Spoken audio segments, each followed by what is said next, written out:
আমরা দেখতাম একটা বেহায়া প্রধানমন্ত্রী তার পিয়ন 400 কোটি টাকার মালিক হয়েছে, এটা হাসতে হাসতে জাতির সামনে বলছে। সেই চোর প্রধানমন্ত্রী, যার পুরা পরিবার ছিল চোর, সে সারা দেশে বলে বেড়াতো এতিমের টাকা নাকি খালেদা জিয়া আত্মসাৎ করেছে। এই চোরের মুখের সামনে কেউ কোনো কথা বলতে পারতো না। দুদক তার দাসে পরিণত হয়েছিল, বিচার বিভাগ তার দাসে পরিণত হয়েছিল। দুদক তো ছিল, উচ্চ আদালত ছিল, কোনো বিচার হয়েছে? কিচ্ছু হয় নাই।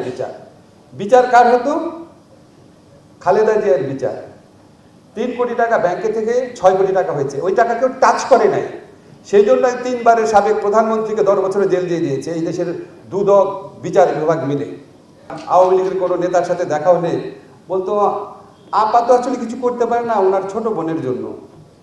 কি মানে বোনের প্রতি কি মায়া, বোন চোর দেখে উনি কিছু করতে পারে না। আওয়ামী লীগের নেত্রী আমাদের বলতো, আপনাদের বলতো না? শুনেন নাই কখনো? বোন করে, আসলে উনি করে না।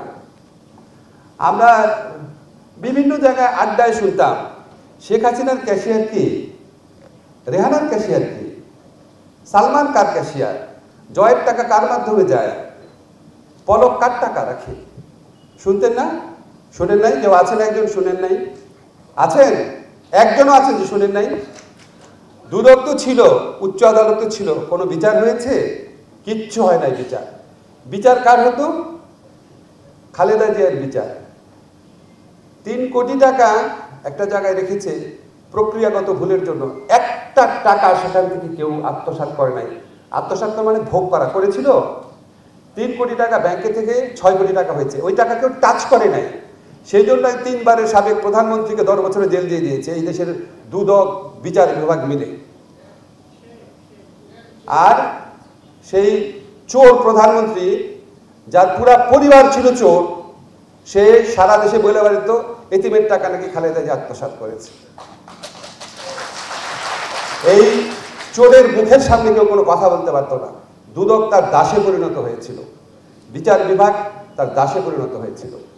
তো একটা দেশে এরকম একটা পরিস্থিতিতে আপনারা অনেকে কাজ করতে পারেন নাই, অনেক এক্সকিউজ দিতে পারেন, তারপরেও কেউ কেউ কাজ করার চেষ্টা করেছেন। এখন তো সেই পরিবেশ নাই। এখনো তো সময়টা বদলেছে। আমাদের তরুণরা নিজের বুকের রক্ত দিয়ে একটা নতুন সময় এনে দিয়েছে। আমাদের এখানে যারা আছে ম্যাক্সিমাম আমি দেখতে পাচ্ছি আমার বা আমার কাছাকাছি বয়সী, আমরা হচ্ছে বৃদ্ধ প্রজন্ম। অনেক পাপ আমরা করেছি। আমাদের তরুণরা নিজেদের রক্ত দিয়ে আমাদের জন্য একটা নতুন সময় এনে দিয়েছে। আসেন আমরা তাদের থেকে শিখি, তাদের প্রত্যাশার প্রতি শ্রদ্ধাবান থাকি এবং অন্তত নিজের জায়গা থেকে যতটা ভালো কাজ করা যায় করি। এই সরকার থাকবে না, একসময় পলিটিক্যাল সরকার থাকবে।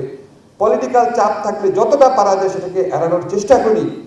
পলিটিক্যাল চাপ থাকা সত্ত্বেও অনেক ভালো কাজ করা সম্ভব। যেখানে পলিটিক্যাল চাপ থাকবে না সেখানে তো অন্তত ভালো কাজ করা সম্ভব হয়। সেই সমস্ত জায়গায় যেন একটা অন্যায় না করি, এই প্রত্যয়ে আমাদের থাকুক। তাহলেই আমাদের এই জুলাই যে গণ অভ্যুত্থান আছে, তাহলেই যে আমাদের ৭১-এর মুক্তিযুদ্ধ আছে, সেটার প্রতি সত্যিকারের শ্রদ্ধা জানানো হবে। ধন্যবাদ সবাই।